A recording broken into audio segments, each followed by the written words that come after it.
It is Thursday, February 16th, 2023, and we are here for the second work session of the Athens-Clarke County Mayor and Commission of the week. We've got a bumper crop of things happening, and so we are going to be having three discussions tonight. The first is going to be about the pay and classification structure generally, and then we're going to hone in a little bit more specifically on the recommendation around the sheriff's pay revision. We're then going to talk about the newest iteration of the Classic Center Arena financing plan, and we're going to close with discussion from Keith Sanders about our animal shelter project, which is part of our SPLOST 2020 program. So Julian Pawlowski, I think, is going to be first, and maybe we're going to hear from Jeff Hale, our Human Resources Director, as we begin. Well, if I could give a little lead in there. Go right ahead. So there's really two steps here, and you did see the sheriff pay recommendation presentation earlier. Jeff is bringing a classification basics that you may not have a copy of, but you will. And there were, there's been a lot of suggestions, not just from y'all, but from the sheriff and the DA and others about ways to fix some of the issues that are perceived. And I just want you to know that the existing pay and classification system is a defensible structure to provide equity across the organization, across the 400 different positions. And I just want to be, the prerogative of the commission can change anything, but I want to caution you on any quick knee-jerk reactions to the classification system, because you just don't know the consequences that will ripple through and the cost to fix it. A case in point, very noble that we did the $15.60 living wage, but we had to mitigate that compression, and we have not assimilated that throughout the organization. We don't even know what the cost of that is. So making other changes, we need to be very careful. And I did ask Jeff to come and maybe give you just sort of a basic primer on what the classification system looks like, and we can build on any questions you have and come back to you at some other time. So. Thanks, sir. So first, I just want to introduce some other folks that are with us. They couldn't be here in person due to a COVID exposure, but this is our Mercer team and partners, and we have with us senior principals from the Mercer career business practice, and they support both public agencies and private industry, and they work in human capital, rewards, compensation, strategies, and design. They each Leah Santos and Julian Pawlowski have worked with us to develop a market study around public safety. They built on that and built a public safety step plan. With that effort done, they also helped us with the service crediting program that's in place. And finally, they have engaged us with work on the sheriff's entry-level pay. And so they're here to speak to you a little bit about what they've done in that regard. So to begin, and I will follow up with this information to you electronically, some basics on the Athens-Clarke County system. I want to point out that all of the compensation and classification is set by ordinance. It's set by the Mayor and Commission's philosophy and pay, which heretofore is to pay essentially at market, with market as a reference, and with some other factors I'll talk to you about as well. The ordinance is long-standing, and we'll go ahead and advance to the next slide, not to read this to you, but just to simply point out that a classification system is mandated. And I'll talk to you about first what that is, but this is sort of a reference point if you choose, once you have this, to go and look further into what the ordinance does provide for. But essentially, Manager Williams captured it well. It's there to provide a uniform, consistent, and equitable pay structure so that similar work is similarly paid, among other things. It's also there to ensure that when we use market as a reference, we're paying per other public safety, public sector entities like us, because we have very scarce taxpayer dollars that we can use to pay our employees.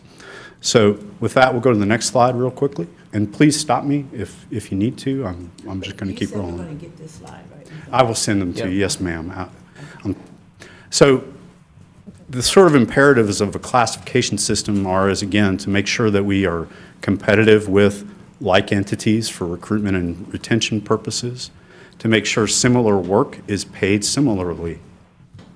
There are federal laws around equal pay, and we're very sensitive to the fact that we want to pay based on the value of the work that's being done, regardless of anybody's race, gender, religion, or any other non-job related, non-work related factor. We also have to be concerned with other federal laws like the Fair Labor Standards Act and Title VII of the Civil Rights Act of 1964. And we also want to be accountable for the dollars we spend, that we don't overspend. It doesn't necessarily require a PhD to be a water treatment plant operator, though we may find somebody who has that qualification.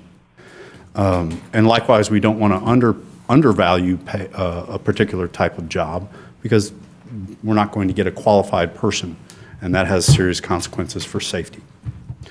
And we want to have effective service delivery. So we'll keep going. Jeff, can I ask you something? I kind of want to see the next slide, but I wanted to ask you something about the market competitiveness. Can I just? Of course. Yes, ma'am. That's I what mean, we're here maybe you for. can tell me if it's going to be addressed at the next slide. I'll Yes, ask the question I of the think so. factors. Because the one thing that confuses me or challenges me is, well, I mean, I know that when we're looking at people like police officers, safety officers, people that we have a lot of, there's a comparison to other areas. But I know some of the positions we've had like empty for a while, like an engineering job, or what I had asked about 2 years ago, like a brand new job with the 100% renewable position, or something that's fairly specialized in knowledge. Is there any?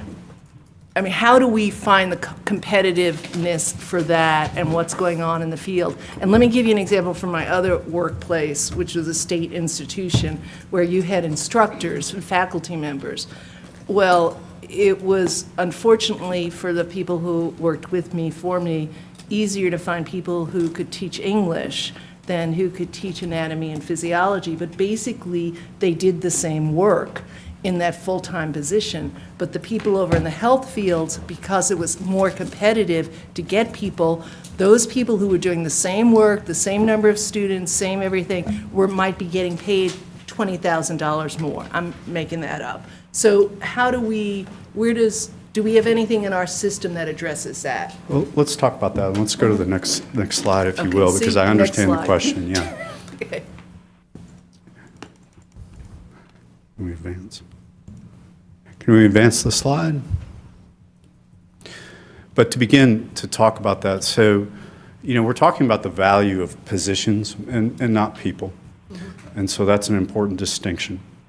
But we typically, in most compensation classification systems, you're looking at the market as a reference point. It is not the sole determination of pay. You're going to look at generally point factor analysis systems where you take into account all the different types of work, and you have some sort of putative score that comes out. There's whole job ranking where you compare every job to every other job, and you have some basis on which they slot against each other. And then you look at the organizational relationships or specific things within the organization that might make a position different or special. And one of those considerations might be that we simply can't compete with the market. And that might be within the public sector realm, or it might be vis-a-vis the private sector. And so those become decisions where we can look at our market, but we typically, within a classification system, compare ourselves to other public entities. So, for example, a carpenter here does not make what a carpenter makes in private industry, nor does an attorney or an HR director or anybody else that works in the government. There is a trade-off traditionally around pay, and you understand all that, where you have specific positions that might, if you don't fill them, you lose service level. That's a choice. Or you may, in fact, have to go throw some of this out the window and perhaps talk about paying more than what the market dictates. But if and when you do that, you will create inequities. And it's like a thread with the classification system. Once you do that for one position, it throws it out of whack, not only vertically within the system, but horizontally across the government. And immediately you get, what about me? And so it's a dangerous proposition to get outside of these kinds of analysis that are objective and that are data-driven, but it's done in some cases. I guess just following up on my question, I mean, as the what about me thing, sometimes back to my comparison to the work I did at Athens-Tech, it's like, what about me? Well, I guess I made the wrong decision when I decided to go into English rather than get a degree in chemistry, and therefore, that's why those People people have are getting, agency. those are people, those, I understand that, and I'm not like, oh man, I can't believe that person over there is getting paid. I'm like, that's where fate brought me, and I don't have those, the chemistry offerings, so. Speaking of anyway. fate, let's fade our way through the rest Okay, of Jeff's okay. presentation, and then we'll stop there Okay. About the sort of global questions, and then dive into the one specific to public safety after that. Okay, we'll go to the next slide then. So again, these are impersonal analysis. It's very hard to separate people from their work. They value their work deeply. They're committed. They're passionate. But as you point out, Commissioner Myers, there are choices that people make to engage in certain work, and that work has a value to the government that is based on not the person, but the position.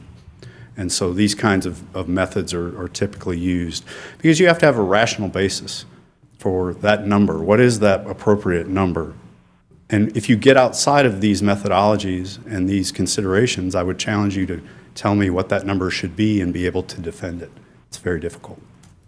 So these are some of the things that a classification system affords us. Let's go to the next slide.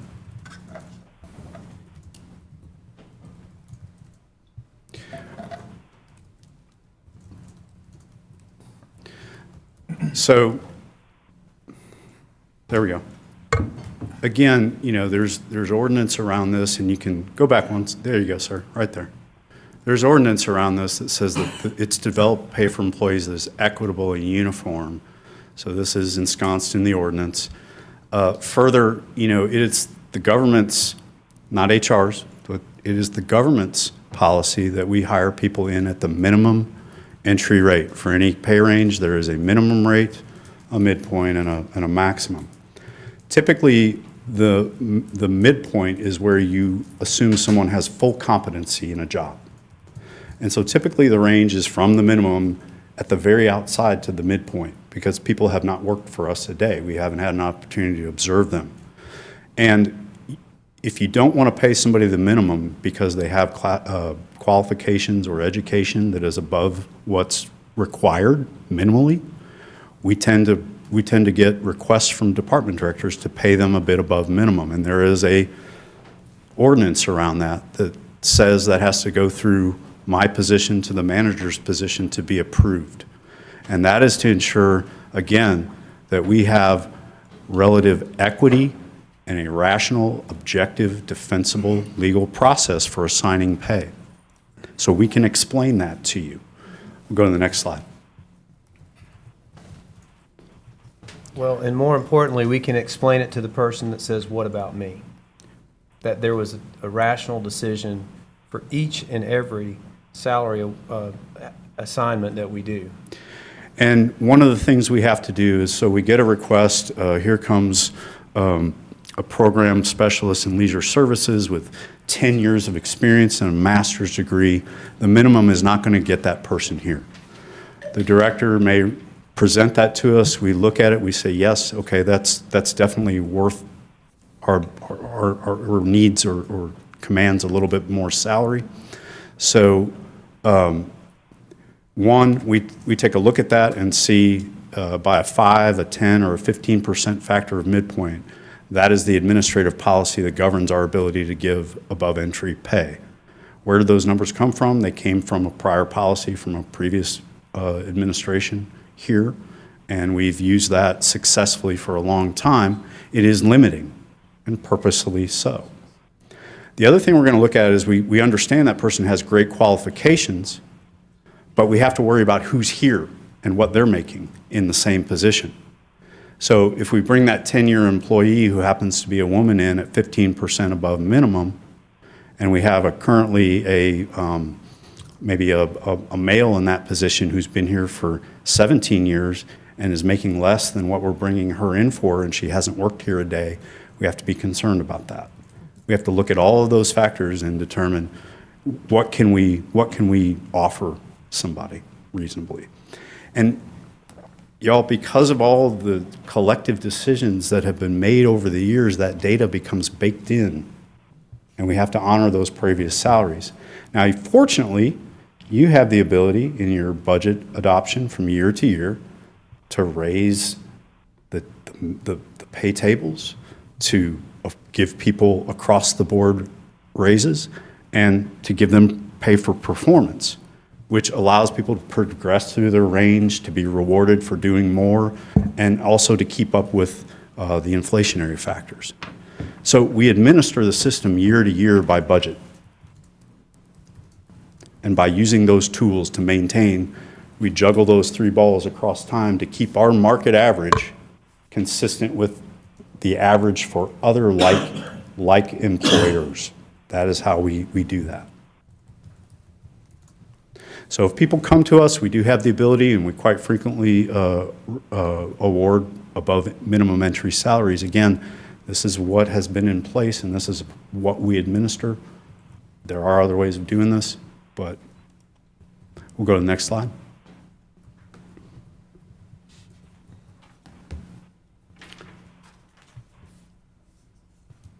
And this is what I just described to you. There's administrative policy that all of the policy serves what the ordinance tells us.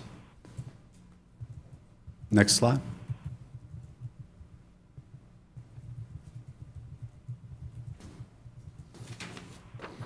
I think that might be it. So just some very basics. There's plenty more to this, and I think what I'd like to do now, or maybe we could have questions now, but we could go through the presentation with Mercer so that they can build on that and bring you up to date with their efforts with respect to the sheriffs. Because I think your question, ma'am, is we have positions where maybe the market or market forces are not allowing us to hire. And the question is whether raising the pay or studying the pay might impact that. That was Mercer's job. I just want to understand the last slide. You went through that one pretty quickly, and I just want to make sure I understand the last bullet point. Sure. Just, Well, I think what you're asking probably is it the 5 or 10, 15%? yeah, I the saw one, those yeah. numbers, but I didn't quite grasp. So the process by ordinance is if you hire somebody above minimum, director makes a recommendation through HR to the manager. Providing above entry rate pay is based upon the candidate having education, experience, or certification that is clearly above the minimum requirements of the job. And so based on the magnitude of that relative experience, we might apply a factor of 5% of the midpoint of the job added on to the minimum. So for example, if I came with just a master's degree and a college degree was what was required, that might recommend a 5% differential of midpoint. Could you just do that math for me? I just want to make sure I understand your math. So if there's a job and we'll make up a new job, so it's not, like, what would be a range be in the midpoint? Like, I don't So understand that. if the minimum of the range is $55,000 and the midpoint is 72, Yeah, a 5% would be 5% of the 72 added back to the 55 to determine the salary. So what we're saying is we're taking 5% of the midpoint where we have a competent, experienced person and adding it to the minimum entry rate, which would be a beginner, and creating a salary that is reflective of that person's where they slot in. And is the next presentation going to explain the midpoint, where the midpoint comes from versus the high? I'm sure they can talk to you about a salary range, but it tends to be the market average for that job. The midpoint? If, it's not always, but it tends to be. Based on a variety of Comparators persons who are in that job. in other comparable agencies. Well, if I could add to that too. So there's another step to this, Jeff, and that is the pay range itself. And you have, you might explain why you have pay ranges. The midpoint's obviously what it is, but you have pay ranges in jobs so that people can move up. They can still be in that job for 20 years, but they can move, through increases in That's right. salary. And if you and- have a range too big and their supervisor overlaps it, you could have somebody who's in a job making more than their supervisor is, called salary jumping sometimes when people promote. We hear about that all the time. So, you need to understand, there's a system here. Everything has a role, and it's all interrelated, and it's very important. So would you mind, because ultimately the question that's going to get asked is, why do we only advertise a small section of a salary range and not the whole thing? That's the question that's been asked earlier. Okay.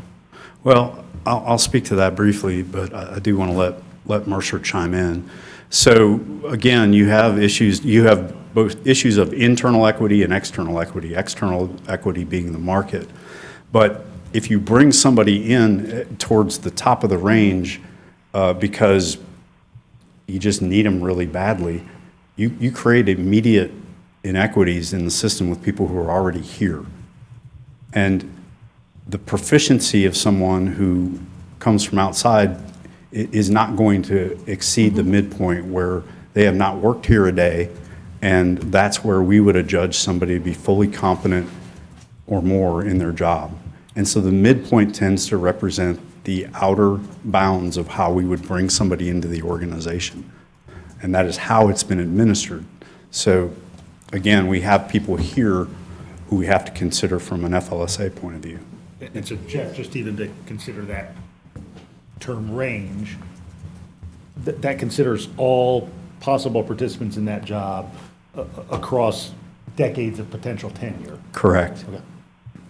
So, I hear what y'all are saying, and I think the question here is why do we have such a limiting factor on the range rather than allowing for a larger range? And you're saying because it allows people to grow within the organization, we don't want to be arbitrary, but we might not be hiring them at a higher amount just because we really need them. It might also be because, and it should be because, they have a lot of experience. So if the 5%, or even up to 15% that we add to the minimum still makes the maximum we hire someone at below the median that's being paid elsewhere, then if you have someone with 20 years experience elsewhere that we want to recruit to finish out the last 5 years of their career here, we can't pay them anywhere near what they would be making elsewhere, even if what they're making elsewhere is just the average or just above the We average. And so I think, hire people all the time who represent the case that you just, Okay. So they just take a pay cut to come here, basically? sometimes. And sometimes it's a matter of lifestyle. There are reasons besides money why people take and do jobs. I mean, I guess the thing that I'm hoping we can take a look at is there a way for us to hone in on objectively defining people with this amount of experience can get brought in at more than just that 5 or 15%? Yeah, absolutely. Because, if someone's been working for a sheriff's department for 30 years in another county, and we really need deputies, and our sheriff can bring them in for the last 5 years of their career, I would like to think that... That's in place. Since that, okay. Well, so Because what we've been historically, hearing from people, at least the, independently elected officials and constitutional officers, is that they're not able to offer those competitive well, salaries. So- we can't pay people what they want to be paid. I'll just be frank. Now, I will say that historically, there has been a deference to our existing employees when bringing somebody from without. However, with the public safety step and grade plan, which was brought to us, that concept was not invented by me or the HR. The public safety chiefs asked for that. And then we hired a firm to go through that analysis. And when it got to the issue of lateral transfer, which y'all no doubt heard a lot about, the public safety chiefs told us, we don't care about deference to our existing folks. We got to have people. We're at a point where we need to be able to bring people into the pay plan where they deserve to be.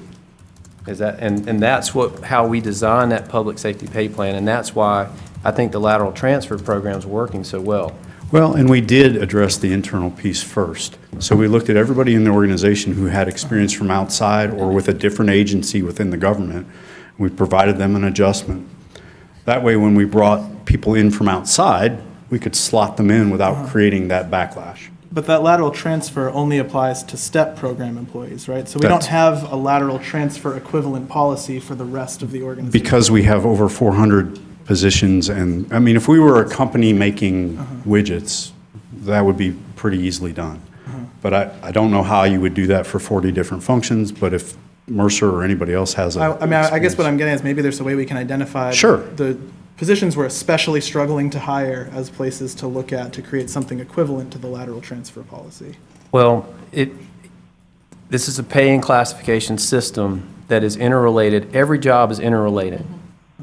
You go and start changing one thing, it's going to change another. So it's unfortunate. The good news is, and I really appreciate the work of HR and the way these plans have been set up, all of the positions was in one pay plan prior to 2018.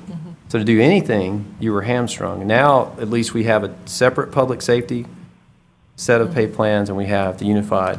So we're moving in the right direction, but again, I just caution y'all on quick fixes and toggles that you're going to switch, because it's going to have impacts, as Jeff has said. And just in the market, of course, what you're often going to have is that person with 15 or 20 years of experience is going to apply for a higher level position, so that they're automatically moving ahead based on that level of experience. Dexter had a question about it. Just to follow up with Commissioner Hull, and I'm in somewhat agreement with him with two things. Because there was an ordinance written about our HR plan. Maybe we as commission need to look at our ordinance again, because are we hamstringing our government by not bringing in the best talent that we can find for what we can pay? And to me, I think we are. There are times we lose out. Right. Yes. I've been part of organizations where, and actually to Manager Williams' point, I had an employee, because they had been there 30 years, was making more than their supervisor. You know, and I got that. You know, but one thing that I have that we did was, if I had monies left over because I hadn't filled a position or something, what Carol had talked about, money's left over, and I need to bring somebody up because they, you know, because somebody jumped over them, I can use those funds to bring that person up. You know, so again, I think that's on us as commissioners. Are we hamstringing you guys in order to get the best talent that we can find to help in our government? So I think we, you know, somewhere along the line, we need to maybe take a look at that. Well, one of the first things that the compensation consultants ask when they come in is, do you want us to create a plan that is above market, at market, or below market? We hadn't done one in 20-something years, so we said, let's just try at market, because we had no idea what the cost was. And you can imagine, from a morale standpoint, sort of the excitement around a pay study and what people think is going to happen and what actually happens, and you can't pay for it because it's too much. So we went in at market. As Jeff said, every year you have the opportunity to elevate those pay tables. I think this is exactly why. So, you know, following Commissioner Hull's point, if you select 5 out of 400 positions and say, okay, those are going to be above market, but everybody else is at market, that's an equity issue. Yeah. So we are thinking that, you know, it is time maybe to look at not the public safety folks, because we just did a new plan for them a couple years ago. But in the next year or so, we might want to look at all the other non-public safety employees for these very reasons. And you need to be ready for that question, because it's going to come right at the very beginning of it. Do you want to go at market, above market, or below market? We'll do it any way you want. But if you want to level the playing field, if you will, then you can do that through the budget process. But it's an expensive proposition, and you have competing priorities, which makes it really tough, and where y'all earn your money, trying to parse all that out. Yeah, and I get that, but I mean, competition is there where there's not an organization, or at least not lose Athens-Clarke County, where you're gonna have employees doing the same job that somebody's making more than that person. That's just facts. That happens all over. It happened, the whole time I was at UGA, that happened a lot. It happened in the school district. So I get that piece, but again, I guess what I'm harping on is, are we as commission, are we hamstringing our HR department in order for us to get talent to help us run our government? Like I said, we still got an engineer that we're trying to hire, and I guess because of the salary, we can't get anybody. So are we hamstringing that department to bring in a top-notch engineer to do that job? So, and again, and that person may come in above somebody, but we bring them in for their expertise and their experience. Well, I mean, but that could be a claim. Somebody can say, you're paying them, we have equivalent experience. I want to use the case in point. Jeff just talked about the lateral transfer. So we had to make adjustments for everybody to make that a fair process, right? So we can make this however you want, but I'm telling you, there's a big cost to it. I love the fact that you believe in the employees and want to invest in them. This is all really positive. It's just the way you go about it and what the consequences of the methods you choose. So when you say lateral, are you saying if somebody move in the same type of position, or are they moving in position to move up? Within public safety. From one. Sure. So you may have somebody with 20 years experience, a corporal perhaps, and they want to come over and, and we want to slot them in based on what their equivalent experience is and something that's fair, as opposed to go default to the minimum and add a little bit to it, and that's what you get, and it may be way off from what somebody else had they been in our organization. So a lot of thought went into how do we adjust folks as if they were coming in, with these new rules, and they got put up, and now it's all fair, and it's working. It's just that when you make, it's hard to make surgical changes in a system that is based on equity. I would grant that the 5, 10, 15% policy is a workable policy. It has logic and rationale. Does 5, 10, 15% limit us? It does. So is there a reason that it can't instead be like 5, 10, 15, 20 or something? Like, To the extent that it creates compression with people who have just joined under that particular construct, yeah, you can create that. That may be something that the consultants can help us with. And that's a discussion we're glad to have. No one has asked us to do that. And so we're glad to look at that particular policy and see if there's something that's more flexible or allows us to do what we need to do without objectionably creating issues for people who are already here. A couple more quick questions, and then we're going to get to the Mercer part. Evita? I just wanted to know, you said that the public safety officer made a request, and that's what did you say? So in the unified plan, the non-public safety employees, None, okay, the ordinance says that if you want to bring someone in above the minimum of the pay range, then the department director who's hiring that person can make that case to the manager through HR. And so if Kent Kilpatrick or somebody in Leisure Services wants to hire someone in at above the entry rate, the ordinance requires that we follow that process. okay. John? So in our recruiting process, do we put a value on the benefits package? Like an actual dollar amount? Yeah. No.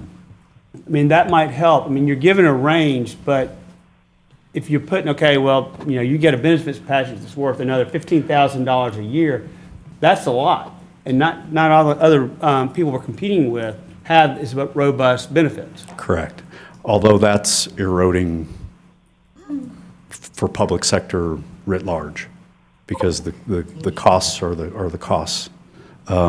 Traditionally, it used to be the case that you could compete better with the benefits, the stability, the fact that we have a pension that's 100% employer paid is a big, it's like a dinosaur walking around, but but that's not of interest to a lot of younger workers, and we're looking at that as well.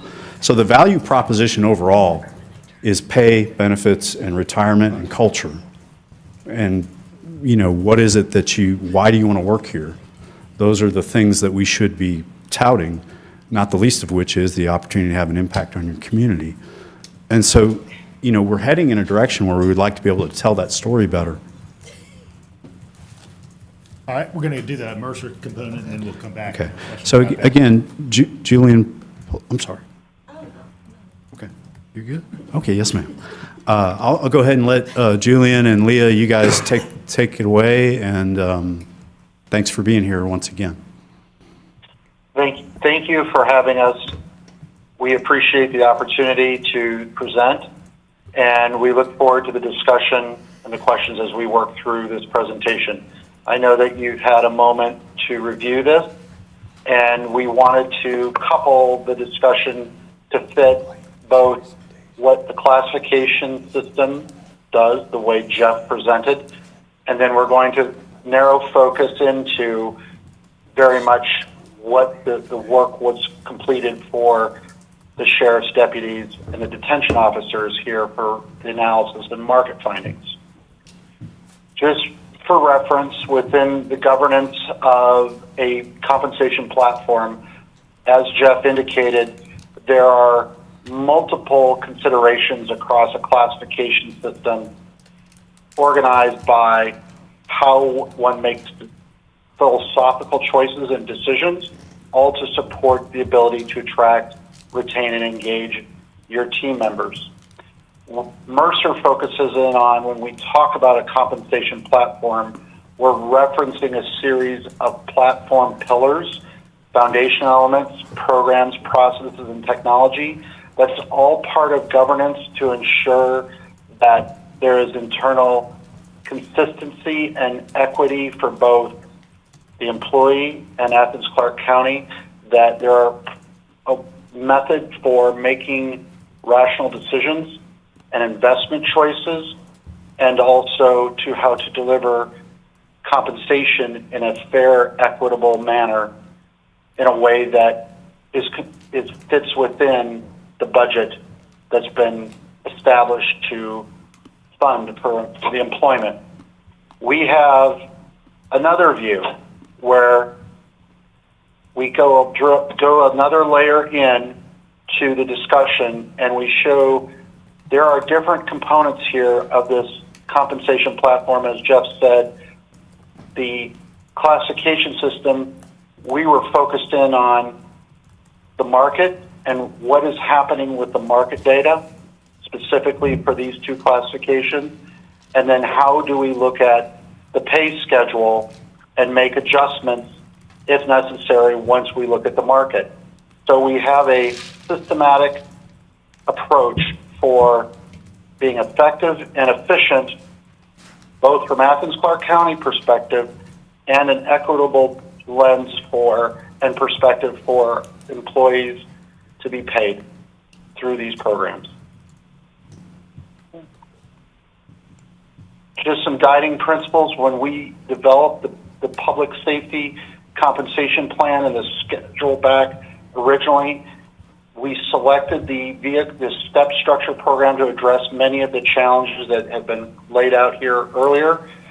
It really was to ensure that we also had a market competitive pay program for all the positions in the public safety schedule. It was an opportunity to establish a clear path for employees to understand and earn more money over time, which was a concern and a very important concern during the discussion. And it was to enable and support promotability without compressing pay, as Blaine and Jeff had indicated that some of the considerations we worked through. Are also, and the other aspect was it was designed to create a line of sight of progression of their role, one's career, to pay and the market. And again, maintaining that internal equity and consistency as the jobs are valued, as employees' skills and experience are credited and recognized. We needed to manage the pay consistently.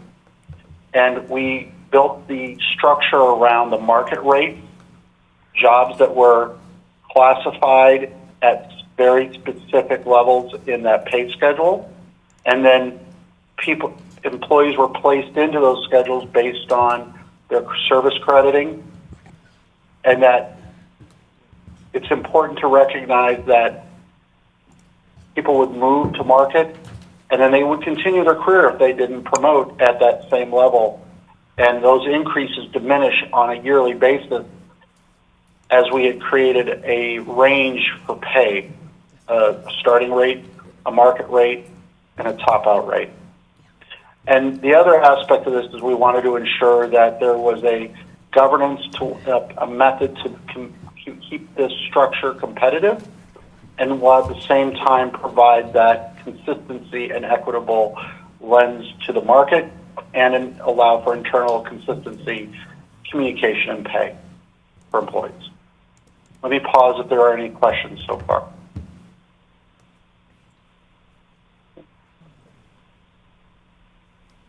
All right, go right ahead. When we conducted the study back in 2020, 2019 timeframe, we had a set of peer organizations here, listed here that we looked at the market at the time. And you'll notice we broke them into 3 work groups: Georgia municipalities, large southeastern college towns, and then other organizations. We went and collected their pay schedules. We built markets by the different agencies, by their different roles, so that we had a lens of what the market looked like. From those market data points that we collected, we built the pay schedules by the different agencies. And you'll notice the police and the sheriff schedules here, and there were 2 different markets for these classifications of jobs. And we built, you'll see in the schedule that blue column was the market for these classifications. And then we built a range, a competitive window around the market so that we would have equitable, market-aligned pay structure for these classifications that would be transparent and understandable for the employees. Now we move forward in time, and the market has changed. There are different market constraints. The market is dynamic and always changing. And in doing so, we partnered with the team, the county, Jeff, Blaine, Josh, etc., Laura. We met with and partnered with the Sheriff Williams to begin the process and talk through how to address the market changes and pressures for pay for sheriff's deputies and for detention officers. We then went through that process again, focusing in on we wanted to look at the market data specifically, and in meeting with Sheriff Williams and the team, we expanded our peer group. We included additional counties, additional police departments, so we could sample the market and get a different dimension than where the market was several years earlier. And from there, we spent time talking through what is the right peer grouping, whether there's counties with both police and law enforcement and detention roles. We looked at direct talent competitors where many your roles are being sourced and filled from, and where deputies and detention officers may lead to. We also looked at city police departments, other sheriff departments, a little bit broader in the state of Georgia, some large southeast college towns where we broaden out of state, and then we looked at several other organizations to pull their pay information. We sourced their data through looking at the existing classification plan, the recruiting website, their job posting on social media to get data for the positions to build the market. And then from the classifications of those different counties, we grouped and aligned the roles, the jobs, and those counties to Athens-Clarke County jobs for the detention officers, the sheriff deputy, and the police officer. That enabled us to build a view of the market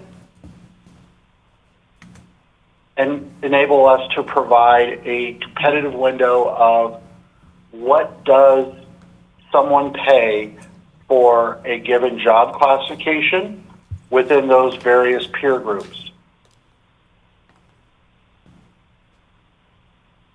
I hope there are any questions. Right now we're showing the deputy sheriff and the different category peer groups across the x-axis.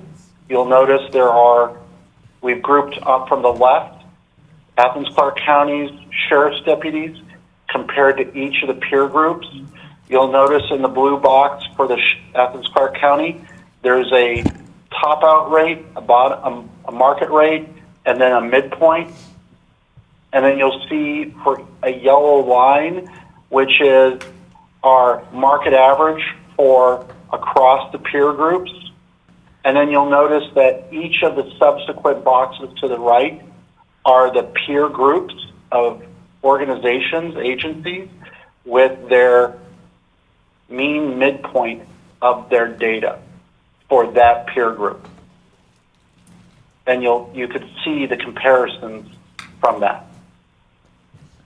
I have just one question, just to understand the Question about bars. the graphic, speak up a Yeah. little here. From the previous screen, here there's 5 comparative bars there. So does that mean that and I can't, let's say the sheriff deputy, the first one there, courthouse deputy, and it says the comparative is Polk County, does that mean that there's only one comparison for that position? So it means for Polk County, they had a sheriff deputy data point. Yeah, that's what that means for that case. There was a job for sheriff deputy in Polk County called a courthouse deputy that was aligned to the sheriff deputy. But no, for no other counties? I'm sorry, I missed the question. I apologize. That was a unique position to that county, is that correct? Yes. But it aligns with the sheriff deputy. That's why it's in that box. Okay, but if, All those positions align with the sheriff deputy. These ones, yes, the ones that go from courthouse deputy, deputy sheriff 1, sheriff's recruit, all the way to that patrol officer sheriff. Okay. Those were referenced on the job descriptions, the posting descriptions of their duties, and they were best matched to Okay. the sheriff deputy for Athens-Clarke County position description. All right. okay. So the market midpoint, or that diamond, represents the average of all of those in that particular category. Okay.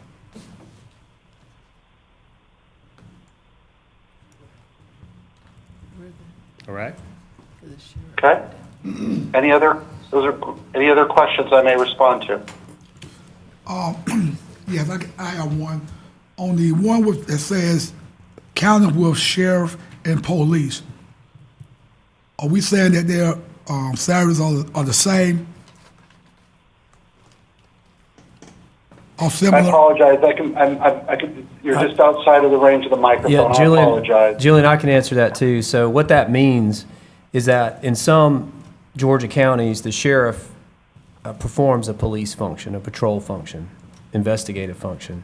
Okay. But there are counties that, like ours, that have a sheriff's office that does certain things and a separate police department that do other things. So that means that they went to certain jurisdictions that were similarly situated to us and looked at that data. So that data then is not in here then? So that, Because what you just said was that, no, you can see right up there, counties with sheriff and police sheriff deputy, that's Right. the data there for the midpoint. for so that's those. my question. So are they making the same salaries? It varies. Julian, did you hear that question? Not completely. I believe part of the question is the range that's described in the blue box and what comprises the sheriff and police sheriff deputy. The specific question was, in those counties that have both a sheriff doing certain functions and police doing certain functions, were the salaries the same for, you know, For both departments? for both departments? But then you got different ranks in there, so I assume you're talking a patrolman versus a deputy, just for simplicity's sake. Well, I don't know because I'm just looking at what they presented Sure. to us, so I don't know. So the question, as I understand it, is with a county that has both the sheriff and the police agency, do they police and the law enforcement officer pay the same role? Yes. And thank you. And the answer is sometimes. There were some that were there and some were not. They're slightly different. Hence, that's why there's also a little bit broader range in the blue box, because there's greater variance in that market of peer organizations. And the data is there are more jobs in average, a little bit higher within that total range of the market. Thank you. All right. Just from a findings perspective, we'll notice that there are different for the peer organizations where we look at the police market for Athens-Clarke County. Then there are the counties with sheriff and police departments, direct talent competitors, where there is the direct talent competitors, which are the immediate adjacent counties around Athens-Clarke County. There's more of alignment in the marketplace to what we currently have, the current pay schedule, in that the market, from even going a little bit broader, the large southeast towns, and even a little bit further across all deputies, we see that there is a progression as the organizations change in type and location. There's a change in the market.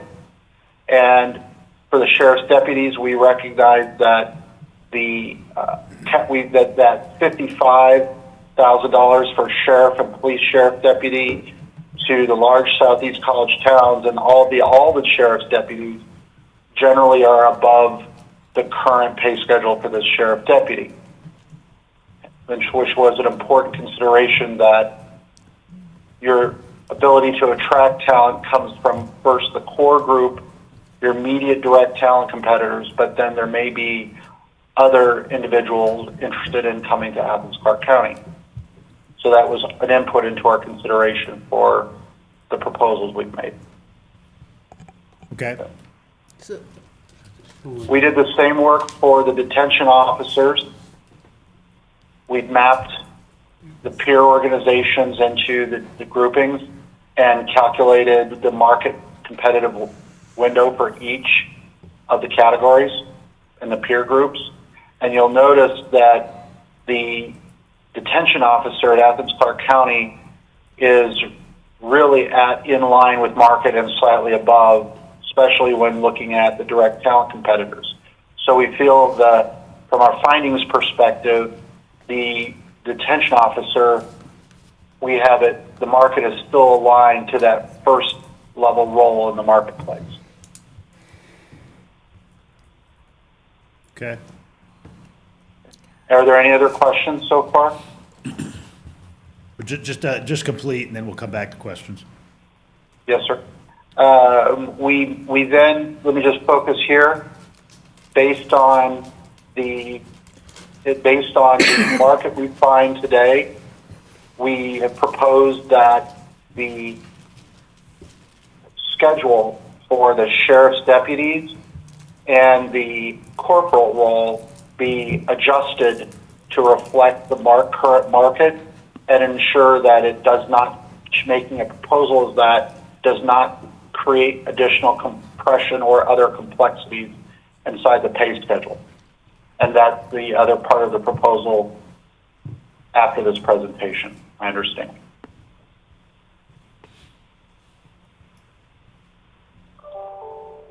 So are you going That to is the end of our presentation for this. So are you going to describe that proposal, or Jeff, is that what you're picking up on? So essentially, the recommendations focus on the fact that the detention officer is good where it is and is the base salary for a detention officer. The deputy sheriff and corporal positions, which are in the same pay grade, be separated upward into a separate pay range that would adjust to reflect this market. And then we adjust the other ranges upward to maintain the relative spacing. When we adjust that to reflect this market, how close will that bring it to that comparable ACCPD position? It will cut into that distance by, well, I'm not certain I can say that without looking at it. I'm sorry. It's several $1,000s though, is my recollection. So Yeah, okay, so it's several $1,000s difference to bring it into alignment with So you're the talking about just market. pegging it right to that yellow line, basically? Julian, is that right? We would be moving the deputy sheriff to the yellow line? And in line with a little bit closer in line with yes, that is correct, right there, a little bit right there, moving more closely to the police pay level. Yep. And is it correct that in the market data, aside from the job descriptions, that you saw evidence that there's job level differences in the market between both detention officer and deputy sheriffs and police officers? We did, and you could see that with the focused on the police officers. When you look at the pay level data in the study, the police data is higher than the detention, significantly different in the detention, and then the sheriff's deputy is that next level, and then depending on the county, there is a gap between the sheriff's deputy to the police, and there's more parity in line, but there is a difference in the market, similar to what we saw in 2020.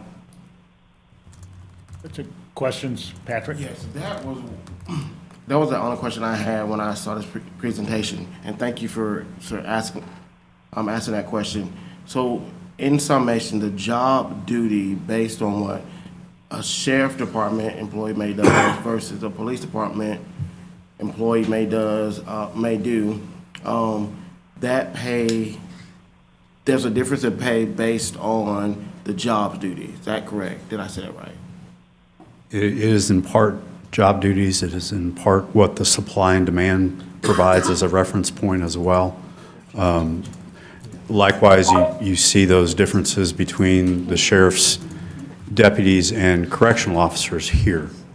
The market is different and the job duties are different. So and correct me, so this did not just say, this is not showing that the equivalency of the position, but the job duties as well.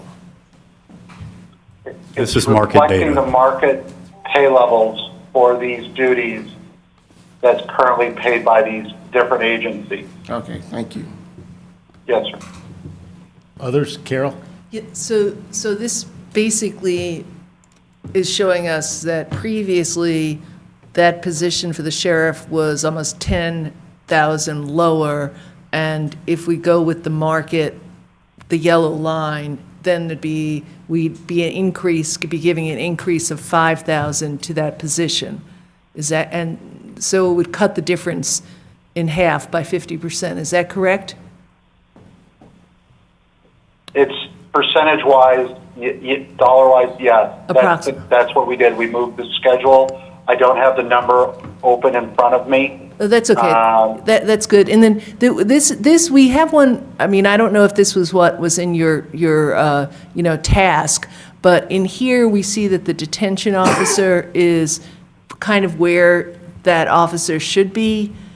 Was there a comparison in these groups of our ACC police department with the others? Was that sort of at the same level? Like, here you're like, oh, detention officer, that's right.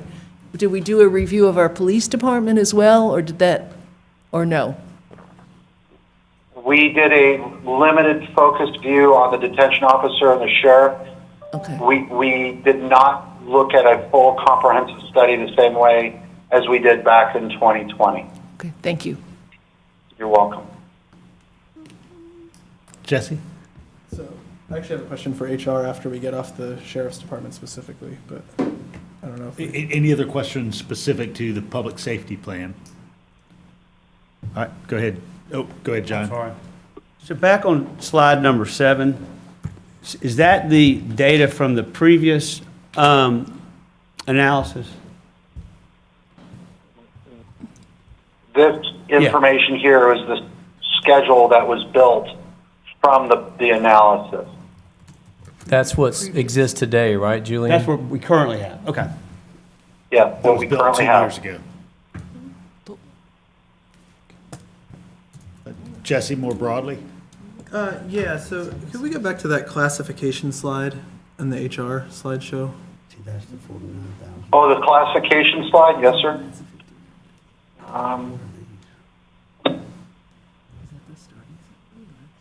And I guess while it's getting pulled up, we've already taken the uncomfortable step of raising the wage floor, and so now I think it's just a matter of how do we get a classification system that reflects what we're actually paying people, so the positions and the people match, to ensure we have a solid rationale for the future. Can you speak in your microphone, Commissioner Holt? I'm trying to, sorry. Yeah. And Sir, is this the slide you want? I see a black screen right now. Yep, that's the one, thank you. Right there? That's perfect, thank you. But, I guess I'd like to point out, I feel like we have a gap in the methodology that we're using. I think there's a fourth factor we need to look at, and that factor is the cost of living in this community. The rationale for raising it up to 15 and then to 1560, there was a rationale for that. That was objective, it was data-driven, and it was pointing to the MIT living wage calculator as the tool that we used as a reference point for what does someone need to afford to live in this community. I understand that had all kinds of ramifications that we've done our best to try to rectify through a couple budget cycles with compression, but there's still some work to do. My ask is that there's a fourth factor here. When they come to us and say, do you want to be at, above, or below market, we also look at, are we going to be at, above, or below cost of living in Athens? And if the MIT living wage calculator is not the tool we're going to use, then whatever other tool someone thinks is more effective and more objective. But at the end of the day, if we're not able to pay people enough to afford to live in this community, then I think we're going to keep having the problem of reinforcing some of the poverty issues that this commission is constantly reconciling with. So I just hope that when we look at this whole restructuring, that is a fourth factor that we include here. Well, that's, you can control for that as a governing body with the raises and the increases that you give each year. I don't know if you could give that to one group of positions, that consideration, and not do all the rest of everybody because people live here. So, I hear you. I think you're saying on the global effort that I'm saying that when we set our pay table for the whole organization, the lowest paid position, whatever that is, that we peg that to the minimum someone needs to afford to live in this community. And if the MIT living wage calculator, which is an objective data-driven tool that this commission cited through the past 2 budget cycles, is not one that HR feels comfortable using, I totally welcome a different tool. I just think that we need something so that we're not paying some people, because right now if we apply the 3% without injecting another separate line item like we did last year for the 15 to go to 1560, then we would be applying that 3% to those 7 tiers of positions that are actually under 15, and the actual people in those positions won't see a 3% raise, right? Matt? So we would have to change the positions structure. Well, so first off, our pay and classification system has not absorbed the impact of y'all's injecting that minimum wage floor. All we could afford to do was to try and mitigate the compression between people making approximately, $15 to $20 an hour. So when we redo the next iteration of the pay plan, we might try and address that. I have no idea how much that costs, but it's order of magnitude, hundreds of thousands of dollars, if not millions of dollars. So you can, Commissioner Houle, you can index on whatever that is from year to year, but you can't do it for just a few people. It's got to go all the way through because of internal equity, and every position, not person, every position is based on the knowledge, skills, and abilities required to fulfill that. And if you begin to give preferential treatment to one group and not the rest of them, that's when inequity starts to get introduced to the system. And I'm not arguing against it going all the way through, but I think, what we've tried to do is say, 3% raise for someone who's making $10 an hour is much different than a 3% raise for someone who's making six figures. And that doesn't mean that we shouldn't adjust all the way up to and including the people who make six figures, but some amount of compression is probably going to occur system-wide if we're going to bump up the bottom. Now, that happened in a particularly chaotic way because of how we've gone about this, but structurally, I would hope that our system moving forward would consider that the floor we use is not just tied to the market, because the market around Georgia is going to continue to pay some people below a living wage, but also consider the floor in this, the floor to afford to live in this community. Let me respond with a couple of observations. To the extent that we consider inflation, we consider the cost of labor because that's connected to our market and what our costs are. Cost of living is a basket of goods unconnected with the supply and demand for labor. Those two things don't talk to each other, and that's not how we administer pay, nor do most employers. So I hear what you're saying, where we're in a time, an inflection point of really high inflation. There is an outside boundary by which we have to be able to take into account cost of living. But it is typically not a factor other than geography. And Mercer would tell you that when they looked at some of our data, they made an adjustment of 5% from market because our data was heavy on metro Atlanta. So geography is part of what gets factored in. Cost of labor gets factored in because that's related to the supply and demand of labor. And so cost of living is a basket of goods, and it's not incumbent necessarily on the employer to pay people based on cost of living. That's just not typically done. I guess I understand that it's not typical, and I'll leave it at this. But that doesn't mean that we can't do it, and there are other employers that do it. And there is a tool out there called the MIT Living Wage Calculator that we've talked to death in these meetings that gives us an objective way to have a rationale that is objective and data-driven for what we do. And we have the ability, perhaps we need to revisit our policy, section 192, and inject in there. I mean, I've actually been asking for that. I'd love to do that, to say let's not just look at market, let's also look at cost of living, so that we can do that with a policy to attach to the rationale. But if we don't do that, then we will fall back over time to being an employer that pays some of our people poverty wages. And now that we've finally made the very uncomfortable leap of ceasing to do that, I think it would be great for us to build from here moving forward in a way where we ensure that we don't repeat that mistake. And then just to close, thinking systemically about kind of where we look at our non-public safety pay scale, Manager Williams or Jeff, are we really looking at FY '25 for kind of when the likely time period would be when we review that entire component of our pay plan? So, and we're having discussions about that. Let's just say, for the sake of argument, that you approved the funds to do a study like this for the non-public safety employees, and then a few years hence, we would revisit public safety sort of on a 5 to 7 year time frame. Then what would happen is it's a pretty involved process, if you'll remember. So we would spend most of the fiscal year working on that. And it may or may not come back in time for the following year. It could be, so it's just a really involved process. So given that it's a 1 to 3 year process from the get-go, and given some of the issues that have been brought up, I may be recommending that in this coming budget. Patrick. All right, we're going to move on so we can get to our next couple topics. Mercer folks, I appreciate you being here with us on the digital screen. Thank you. Thank you, Jeff. Thank you. Appreciate it. Give a second for Paul Cramer to tee up the presentation.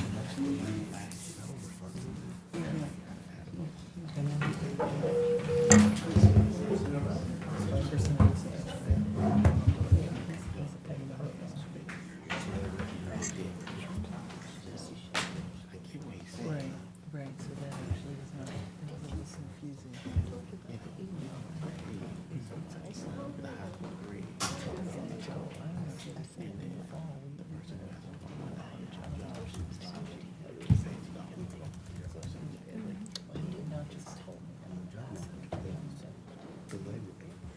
That's right. We're in a different situation. Inflation, stuff like that.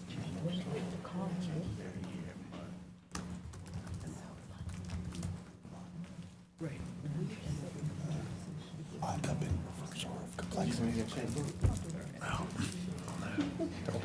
Don't be so sure.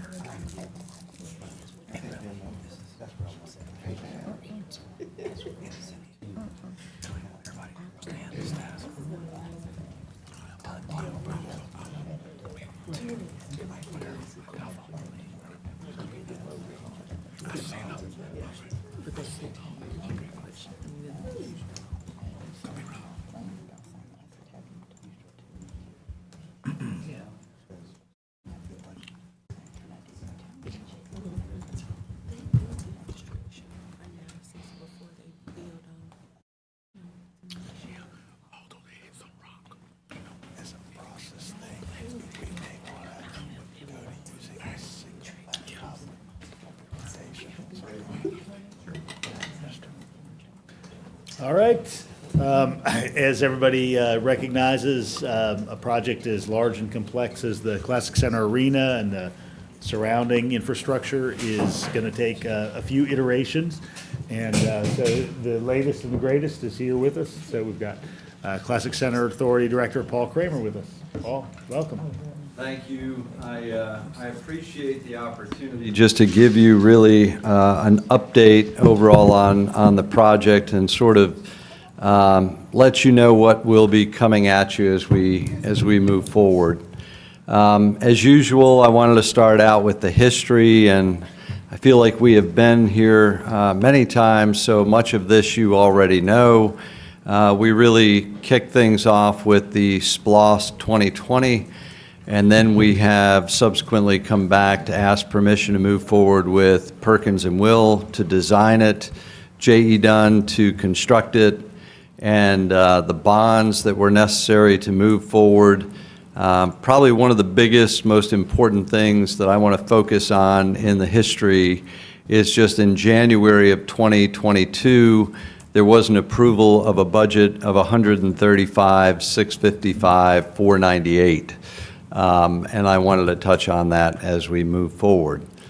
The purpose really tonight is to provide you with an update on our project, summarize the overall budget, cover where we are with the commitments currently, and also take a look at new commitments that are coming at us, as well as new sources of revenue and the timing of that.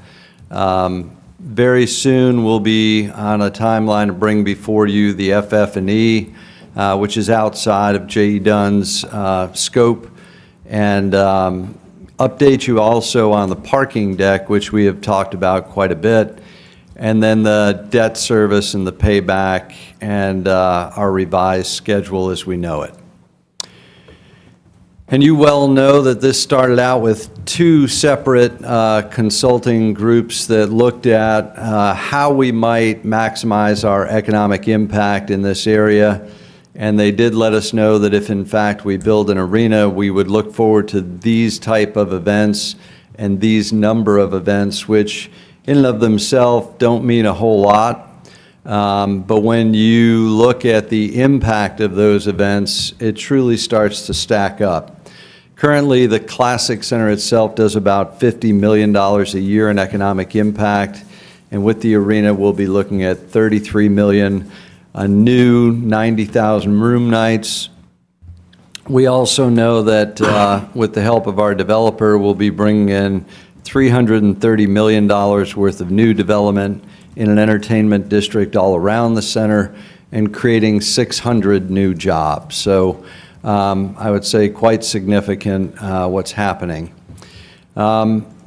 Manager Williams has asked us to make sure that we are looking at all of the expenses that we can predict will be coming to this job and give you an update on all of those expenses. And so I'm here before you tonight to say that the J.E. Dunn contract plus that large change order together is 111. And you see all of the various line items that go on to bring us down. And then we also forecasted additional things. Now, you know, when we started this, there was a significant amount of contingency that we had set aside. We are, with this expense projection, projecting above and beyond that contingency, additional $1 million for rock. As you know, we tied into quite a bit of that.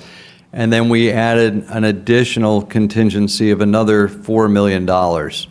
And then we have a number of things that are outside of J.E. Dunn's contract, but that are required to really make the arena what an arena is. Things like kitchen equipment, things like Wi-Fi and data service, all of the furniture, fixtures, and equipment and signage.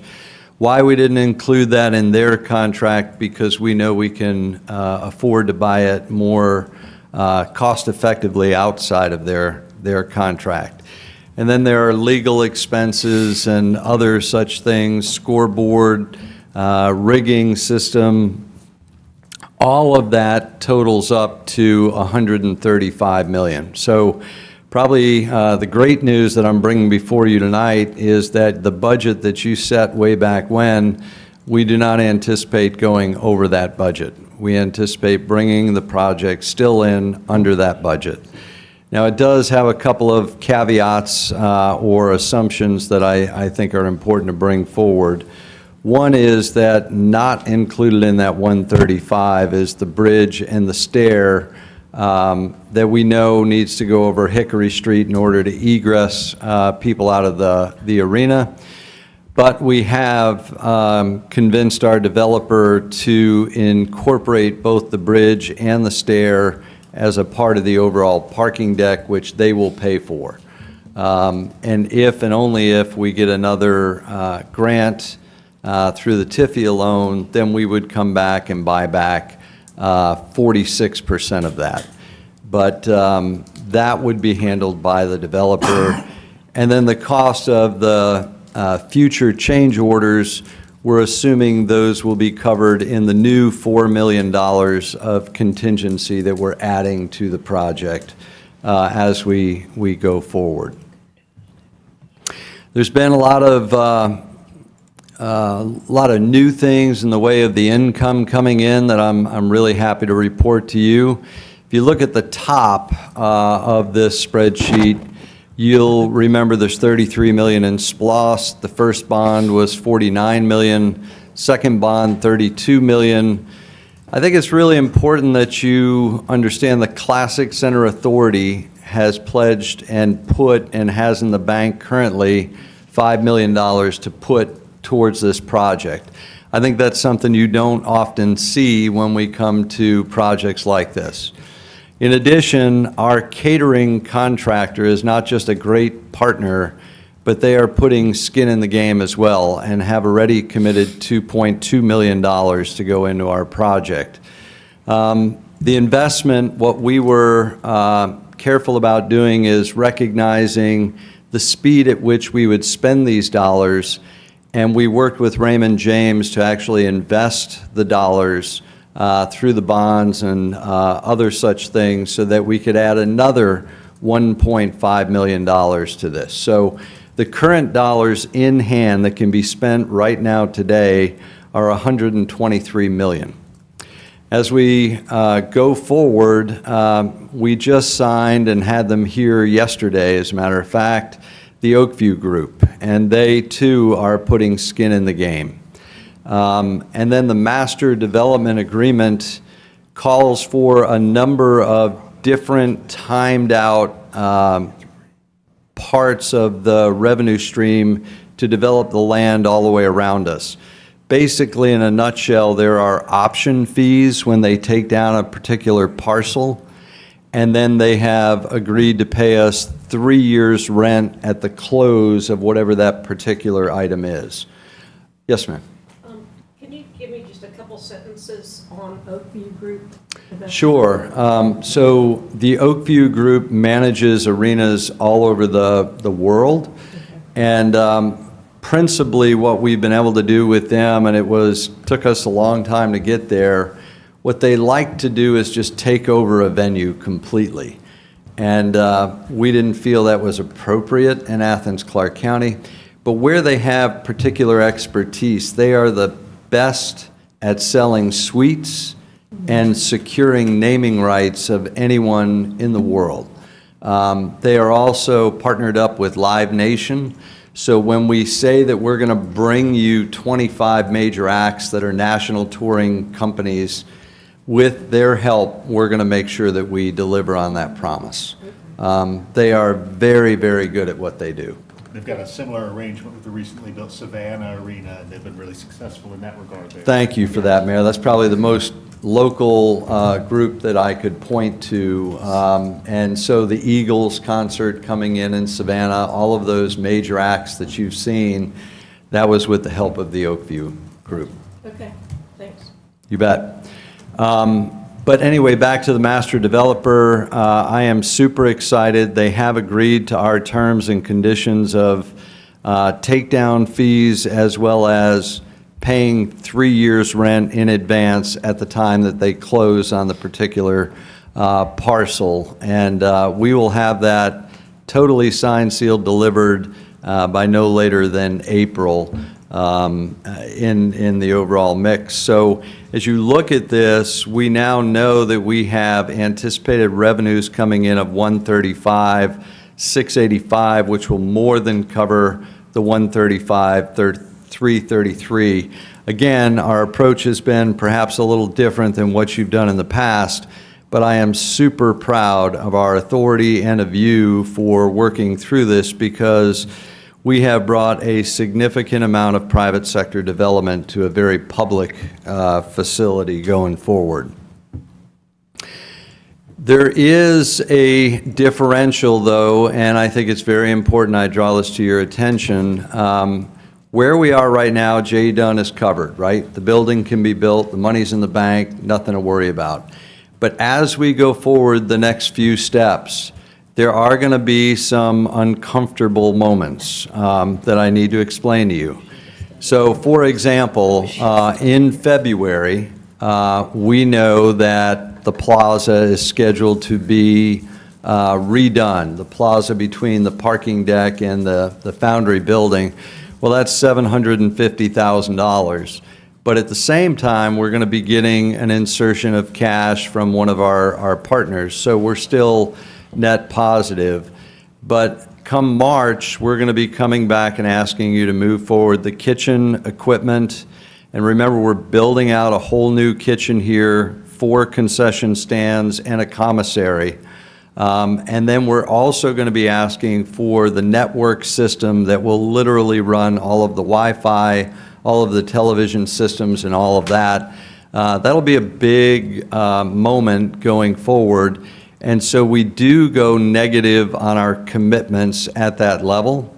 And it remains negative until we hit September, when finally we catch back up with that master developer coming in. But at the end of the day, we wind up in that place that is very good, where you have more available revenue than you have expenses going out. I want to caution you that this is only on the commitment, because if I were you, the next question is, what about the cash? Will we have enough money cash in the bank to proceed on? And the answer to that is absolutely yes.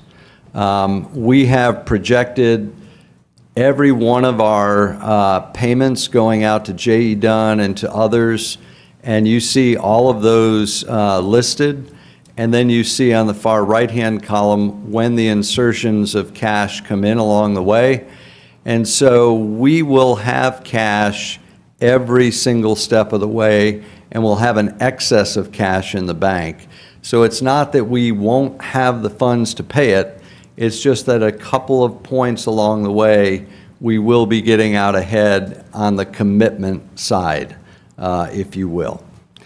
And to further illustrate that, I've sort of put together the bit more of a timeline so that you could see in February we are expecting to wrap up the rock dispute between, you know, how much was the rock to take out and how much was it to transport. But at the same time, we'll be receiving cash in. And then you see, you know, March, we're going to, again, be buying the kitchen equipment and moving forward with the network system. And so it goes throughout each one of the months. The real big insertion is June, when the developer finally gets his loan, and we move forward with the parking deck, and then we'll see 3 years of rent coming in at that point. So it really helps us with the commitment side of things and being able to move forward. Just a bit of an update on timing of construction. We are, for the most part, out of the ground at this point. I saw they just poured one of the last big footings this morning. Structural steel will be going up, and you'll see a lot of that in June. We're anticipating a topping out of construction in October. We expect to be weather tight by January, and we expect to be complete in the spring and be able to actually get things moving. Many of these things that I'm going to be asking for in March, it's just the timing of delivery and why we have to ask for them at that time, because we know that if we don't order them in March, there's no way I'm going to have them to open the building. And it would be a sin to come this far and not be able to open the building when it finally gets to that point. I also thought it was important I give you an update on the parking deck, and I'm super proud of this. With your attorney's help and Dan McCrae, they have pointed us to Raymond Shealy, and we have now hired Raymond Shealy and 4 other attorneys. And to tell you how hard I've been working on this development agreement, I think over the past month I have spent about $97,000 out of the authority in legal fees to make sure that when we tie down the developer, that it is tick, tied, and totaled, and we are in good shape. We have delivered to them the lease agreements already. In fact, we had a long meeting on it today, and we are in really good shape going forward. We have applied for the TIFIA funding that would allow us to buy back 46%. We have already submitted our tax allocation district, which would help us pay that back. And so we are really in good shape. But probably the most important thing I'm going to say to you is the developer has already signed the contract with Smallwood Reynolds. Let me stop for a minute and explain what that really means. When they hire a contract to build a $50 million deck, they are spending real dollars. And when they sign that contract, they can't get out of that. So they are in this thing for over $2 million right now. They have gone out to bid, and they have selected Batson Cook will be building the deck. They are all in. They are moving very rapidly, and they are doing what we hoped that they would do. They are going to build the deck. They are going to build it in accordance with the they call it by right, whatever zoning or whatever things that you have said they need to do for a deck of this size, they have agreed to do it exactly that way. So they are a good partner, they are invested, and at the end of the day, really, this whole presentation is about, Paul, how confident are you that the developer is going to do what they said they're going to do? And today I can stand before you and say I am 99.9% sure that they are going to do what they say they're going to do. Questions from the group? Jesse? Yeah. Rock Dispute might be a good name for a Battle of the Bands event. There you go. Center, yeah.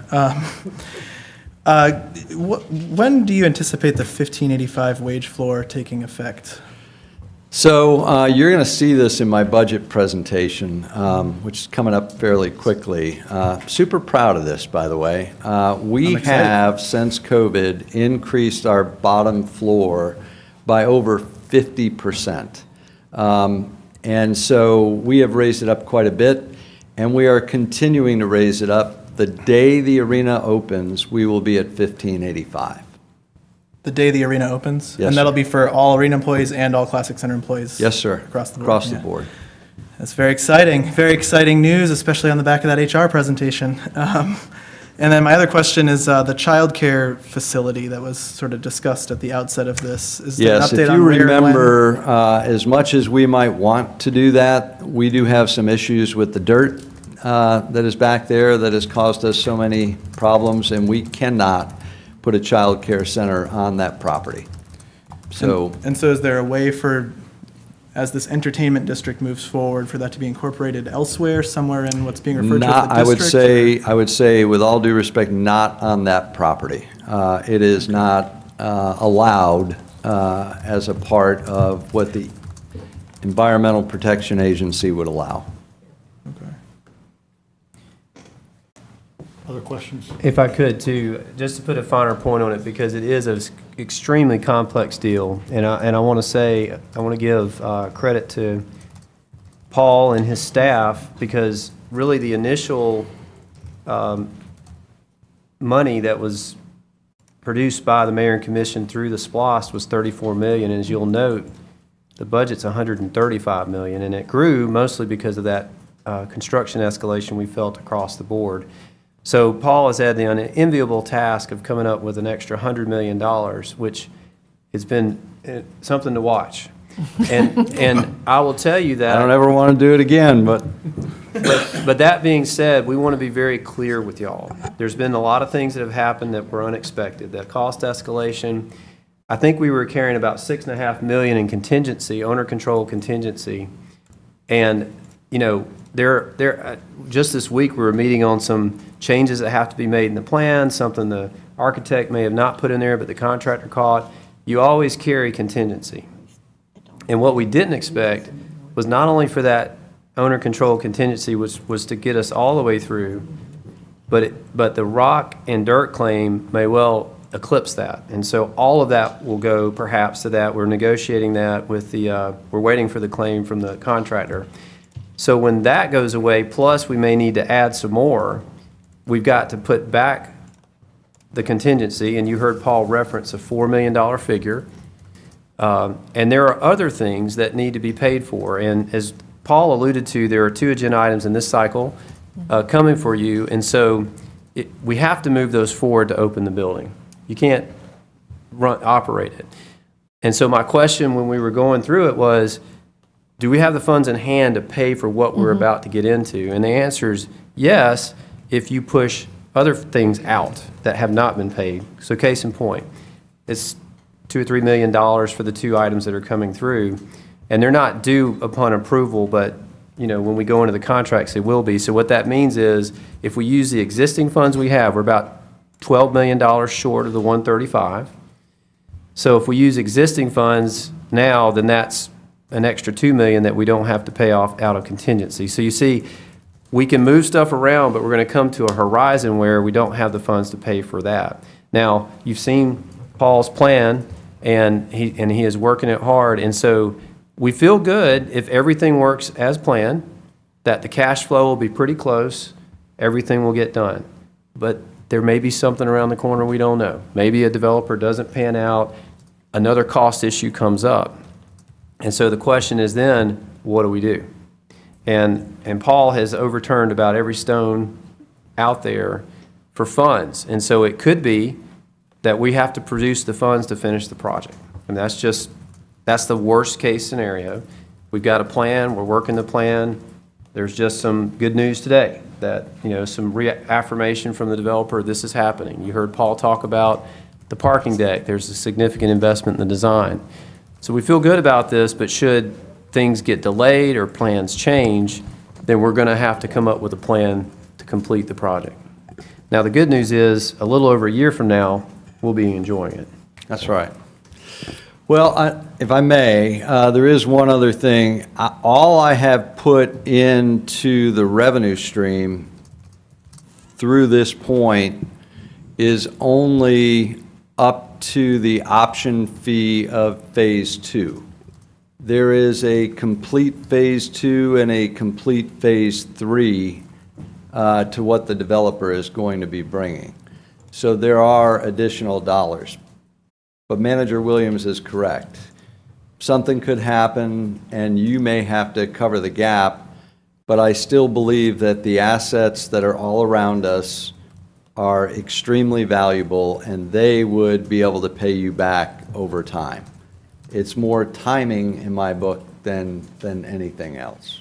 Well, and two things you don't have up here. You've got first and second borrowing, but you don't necessarily have the sources that we're going to use to service the debt. And so I'll just remind everybody, it's already been in agenda items before, but that special tax district, I think, Paul, you're still counting on those funds, as well as some TAD funds, which, we're just getting through our first TAD experience, hopefully here shortly, and we've learned a lot, but that's going to be another process we'll need to go through as prescribed. And to those points, is there a prospective timeline for when you would work through the citizen group and the TAD request would come to the mayor and commission?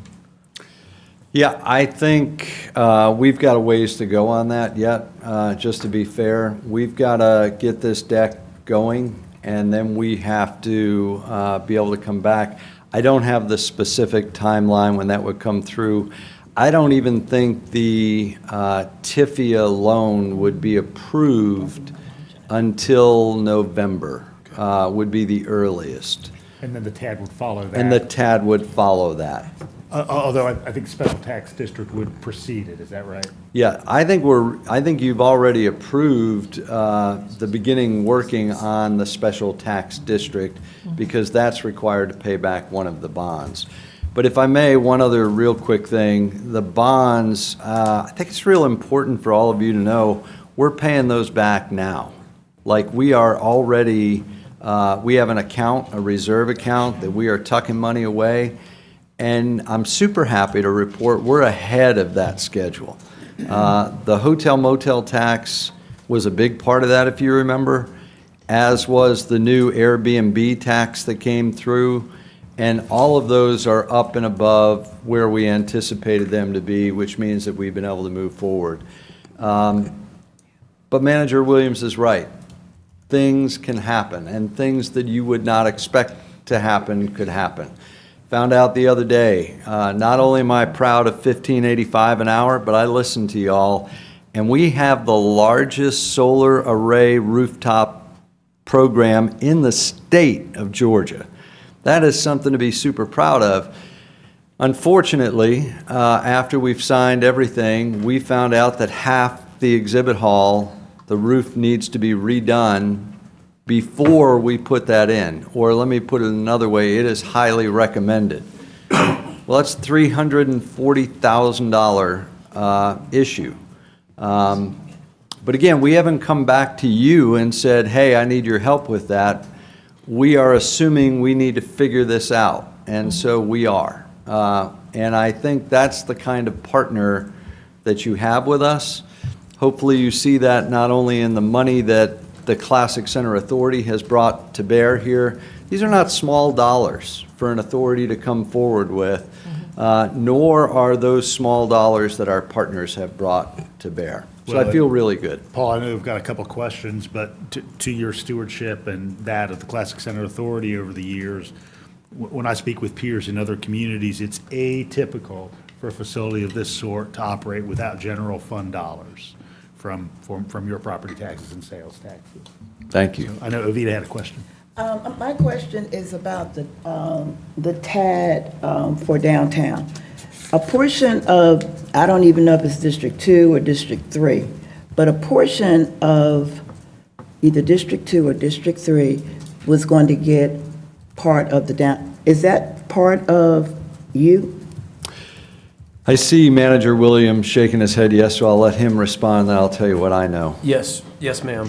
So the district, as you well know, as y'all voted, was drawn to include portions of East Athens.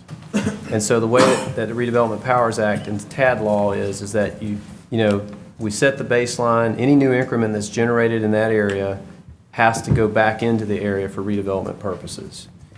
So just like this exercise we're going with at the mall, and Paul will explain a little bit more about what his plan is, a developer, Classic Center can submit an application, and they have, and then we would stand up the advisory committee, and then we would go through that process just like we're doing with the mall TAD. There'd be a community benefits agreement that we would explain all that. And then I think, and this is where Paul chime in, unlike the mall, I'm not sure that they're going to max out all the increment, so there would be theoretically some left over. Okay. Now, the new developers coming in, they may want to ask for some too, but that's on them. So Paul.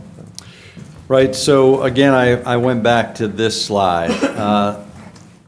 If it weren't for the private sector coming in and developing the entire district around the public asset of the arena, there wouldn't be any dollars to be handed out through a tax allocation district.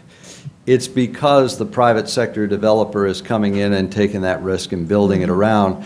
But let me even back up another step, because I think this is really important that everybody understand.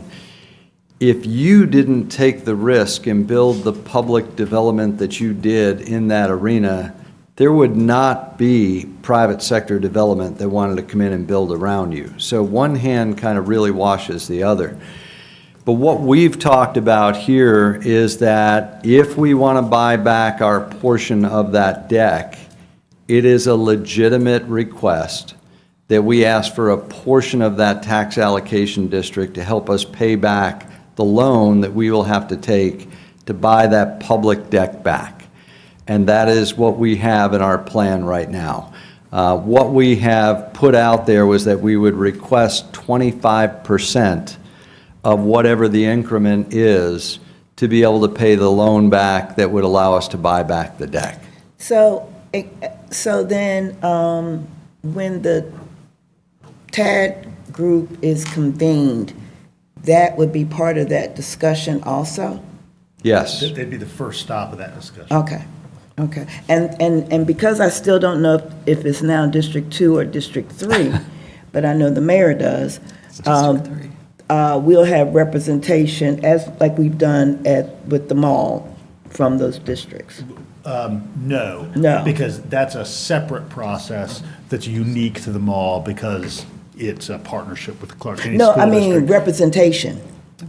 On the advisory board. On the advisory That would be board. made up of residents and Yeah, business that's what I owners meant. in the district. Yes. So that advisory board exists? Yes. Yes. Okay. The resident advisory board exists. Yes. But the advisory board, unlike with the mall, doesn't include a That's different. separate layer. Right. Yeah. That includes elected officials. Okay. So Okay. we as a body are the redevelopment authority. I got As a you. full body. Well, and to be clear, and I'm glad you brought that up, because I think the school district wasn't quite sure about the TADs, but lent themselves to the mall TAD, and now they're full in with us. They are certainly invited to join us on the other TADs, and if they were, then we would seemingly replicate a MARC-type structure where you've got two sets of folks. As it stands, if they don't participate, then 60 cents of every dollar generated at the TAD, we only get 40% so it can go further, and you can pay off these projects quicker if they're participating, but that'll be up to them. Okay. And Allison? Yeah, so Will y'all send us a PDF of the map so we can see what our new boundaries are? The boundary of this TAD that includes the Classic Center? Yes. Yeah, could somebody send us that? And then the TAD that does have residential as well as commercial makes this applicable. And then the special tax district is specifically the arena. Special tax district would be only the developer develop property around the Classic Center. That we are the land? And they have pre-agreed to pay 2 mills more for any of the property that they're developing on, which helps us pay back one of the bonds. Okay, so that is that area specific, sort of like a donut, like the middle of the larger TAD. You're exactly Is that right. Those properties really on Hickory and Willow Street that we've provided the Classic Center Authority the ability to work with the developer to build out. Gotcha. And since that is in my district now, I need to get up to Pay speed. attention. Got to pay more attention. What might be helpful, I think what might be helpful, because it is confusing to a lot of folks, you have a TAD and a special tax district. Maybe I can work with staff and we can come up with the TAD district map and then kind of show you, highlight the ones that would be in the special tax district. Yeah, But they're that's- not, they're two totally different structures. Yeah, They are. The little drawing I did, it's not giving it TAD justice map's here. very large, the special tax district is very small. Yeah, okay. Thank you.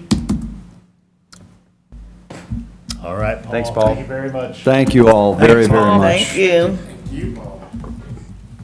All right, we saved the best for last, the animal shelter upgrade. Keith Sanders is going to come show those to us.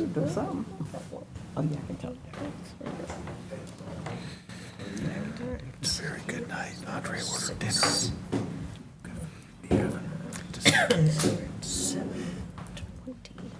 Turn into a great person.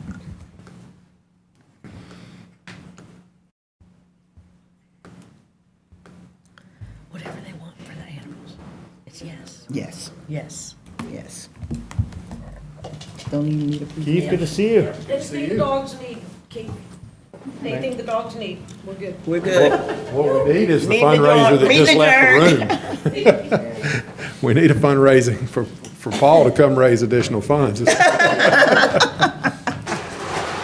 to see you. Good to see you. Ready from the start? Yeah, go right ahead. All right, good evening. Appreciate y'all having me tonight. I'm Keith Sanders, one of your SPLOST program project administrators. We also have Nicolette Watkins with us, who's the interim animal services director, if we have questions. So in trying to keep with a 10-minute time limit, we'll move through the slides pretty quick. And you've had these in advance, and I know you've had time to read them, so I'm certainly not going to read to you. We will cover the history, though, and talk about who was on the user group, and then look mostly at the proposed concept and what the next steps for the project are. So I'm just going to, these are out there. I'm not going to read these to you. I do want to touch a couple. Mostly in 2016, we finished the renovation of the animal shelter. A portion of it was done under the 2011 SPLOST program. There was not enough funds to do the whole building at that point, and so it got added in the 2020 referendum to finish out some of the improvements that we're looking at today. Of course, as you know, with construction escalation that we've had, there's not enough money to do a full renovation like we did in the last one, but we've got a strategy for addressing some of the key elements that need to be done with the money that we have available. So our user group for this, most of our SPLOST projects have defined user groups that have both resident members and staff on it. So we've got 3 Athens-Clarke County residents on our user group that have specific expertise in this area. And then, of course, our animal services staff and central services who maintains the building on our user group. With all SPLOST projects, there's an initial project statement. This is our guiding principle document for anything we do. If you're not familiar, that the statements define what the projects are, and everything that we do for a project has to meet this statement.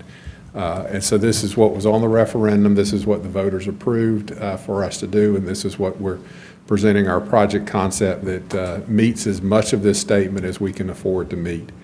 You've got a list here that'll be in the agenda report, so I'm going to skip on down to where we re-emphasize that list, but with photos. These are the key elements that we think we can do with the money that we have available, and they're the most important things that the staff has told us it needs to be done at the facility. So on the left is a photo of the kennels. Back up just a second, the existing animal shelter has 30 kennels that were original to the construction, and then we built 6 new ones in the renovation in 2016 for just adoption kennels, and then we have 5 isolation kennels that we added along with staff space in the cat facility in the last renovation. So what we're focusing on this time are the 30 kennels that didn't get renovated last time, and trying to bring those up as close as we can to the standards that we built in the 6 new ones in the isolation kennels last time. So on the left is the existing kennels. It's a short concrete block wall on those, and then it's divided by chain link. And that was great maybe back in the 80s, late 70s, early 80s when the building was originally built. But nowadays, we know better, and that allows for spread of disease between the kennels. It makes cleaning difficult. And so what we want to do is take out the chain link and replace it with concrete block walls like what's on the right, which is what we did in the new kennels back in 2016. Also, as part of that, I'll start with the right. The kennel on the right is 2016 renovated. As you can see through the little guillotine door that allows the animals to go from inside to outside, there's a floor drain on both sides. That allows put an animal on one side or the other, wash it down to the floor drain, clean up. The animal doesn't have to be in the wash down area. And then on the right is what's there is the floor drain is outside the kennel fence on the outside. So you wash down starting on the inside all the way through, go through the guillotine door to the fence on the outside. There's no way to get the animal out of that spray down, wash down, without moving them to another kennel. Certainly is not desired, but unfortunately, we don't think we can afford to put in floor drains in the old kennels in this. That's what was wanted. We're working on solutions as we go into the next step. Finding a solution to be able to clean the kennels without the animals being in the washdown water is certainly something we're striving to do. How we can do that with the budget available, because in order to do what we did last time, you would have to take the walls, foundations out completely, the floor out, and redo. And as you'll see when we get to the budget, we have a total project of about $500,000, which just isn't enough to do all 30 kennels that way. So we're looking at options about whether maybe it's intermediate floor drains, whether it's equipment we can use to clean, what we can do to be able to clean without the animals being in the washdown. Also, these are all the existing kennels, and when this was built, again, I believe it was in the early 80s, and it's still this way today. You can't tell well in the background, this is where the new kennels are, but there's a solid roof over the new kennels. The old ones, the outdoor portion has a roof over it, but the way it's sloped and shaped, it allows blowing water to get in on the animals on the exterior side. Maybe in a straight downpour it's okay, but in the blowing rain it's allowing water in, which is getting water into the septic system as well. And so what we want to do is come up with a way to close up this roof, whether it means a new roof or somehow adjusting what we have so that we can keep the water out of those kennels. It's still going to be an outdoor portion, still going to be covered, but we'll come up with a way to rework that roof to keep the water out of it. Inside, HVAC is important. When this was originally built, there's some heaters down in the ends of the kennels, and again, chain link, wide open space. Although I'm sure that animal that would be in the kennel when those heaters are running is going to be extremely warm. You're going to hope it's a cold-natured dog, but it probably heated the space when it was totally wide open and we didn't have to divide them. It doesn't work today. It doesn't meet standards. It does overheat one end of the building and not the other. So fixing the HVAC system to allow for heat. We're not going to be able to I don't think we will be able to air condition, and I think the operational cost of air conditioning, it may be more than we want, but we'll certainly increase the ventilation and bring that up to some standards. And if air conditioning is an option, we'll bring that back in schematic design. One other item, or another item, is in the inside of the building, staff uses this corridor to access all the inside kennels. All the animals can see the staff as they're coming and going. If two people happen to pass, somebody gets up next to a kennel if there's an aggressive dog, or maybe if you're walking a new dog down that path, it allows the animals to get to each other. So we want to take this chain link off and put some solid panels on those ends, protect staff, protect the animals. Also, if we can keep the visualization of the cross, it also keeps the noise down. They're not dogs aren't as agitated, aren't as barking as much. And also soundproofing is another option we're looking at in the concept, and as we go in schematics, see how we can, if you've ever been in this hallway, it's deafening. Especially if you've got all 30 dogs in there at one time. One feeds off the other when they start barking. It's really deafening. So that's on the list as well. Replacing the flooring so the floor can be clean. The staff is constantly cleaning. The cleaners are abrasive and eating the coating off the floor over time. So redoing all of that, and also coming up with an interior hose system for cleaning is also something in the works. I said our total budget's $500,000, a little over. When you break that down and hold some back for contingency, public art, testing, and design, that gives us just a little under $400,000 for construction. And so our next steps, we'll take this to the Oversight Committee for their concurrence with what we're proposing meets the concept, and then it'll come to you for consideration in your March vote meeting. And if approved, then we would move forward with schematic design, which also comes back to this body for consideration. And that would probably be sometime in the late summer, early fall. And with that, I'll turn it over to questions. All right, who wants to bark first? Allison? Yeah, is it public art for the animals or for the people? It's $3,400, however, the Athens Cultural Affairs Commission decides is the best way to put to you guys for your approval on the type of art. Okay, well, no, I think it's all makes sense, and it keeps it with the project. Makes it. In 2016, when we did the art, there were 2 portraits done that are inside the lobby space where people come in to interact with staff for adoptions and things like that. Excuse me, she's messing with my train of thought here. No, I think this looks good, and obviously the environment for the dogs, the better, the calmer, the better for everybody, and they're more adoptable and all that kind of stuff. So I think it all makes sense. Jesse? Glad we're looking out for the non-human animals and the humans that take care of them.